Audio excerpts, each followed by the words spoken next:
Hi, my name is Kezia Gaskin, and I will be discussing capital gains rules and changes in 2024. A capital gain takes place when you sell or have considered to have sold a capital property. A capital asset, also known as a capital property, typically produces long-term value and is held for investment purposes.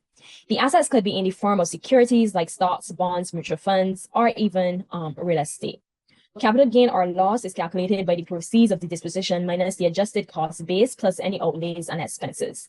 The adjusted cost base is equal to the purchase price plus improvements, whereas the outlays and expenses are equal to the selling cost, which could be commission. If you were to purchase a house 5 years ago for 500,000 and decided to sell that house today for 900,000, you would realize a capital gain of 400,000. However, if you were to sell that same house for $400,000, which is lower than the original price of $500,000, you would realize a capital loss of $100,000.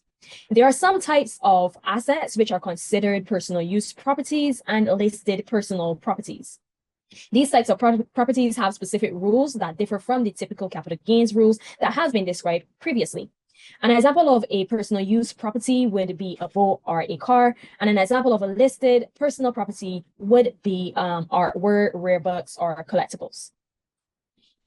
In Canada, capital gains and losses are included in a taxpayer's income for the tax year in which it was disposed of, and therefore must be included in the tax return for the period which includes the disposition.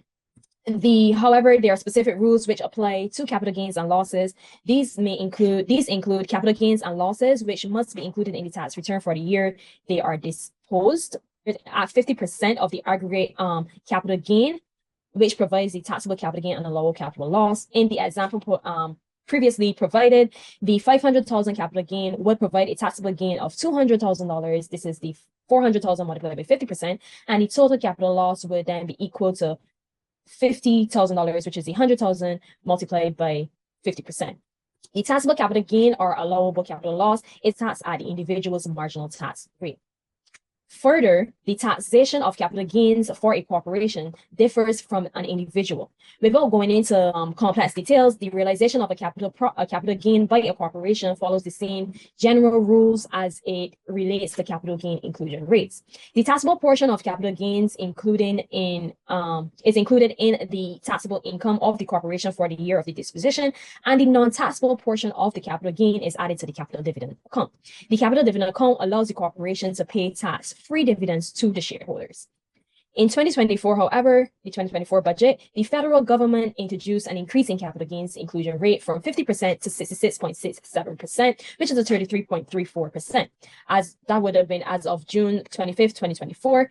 It is important to note that the first $250,000 of the capital gains will still have a 50% inclusion rate.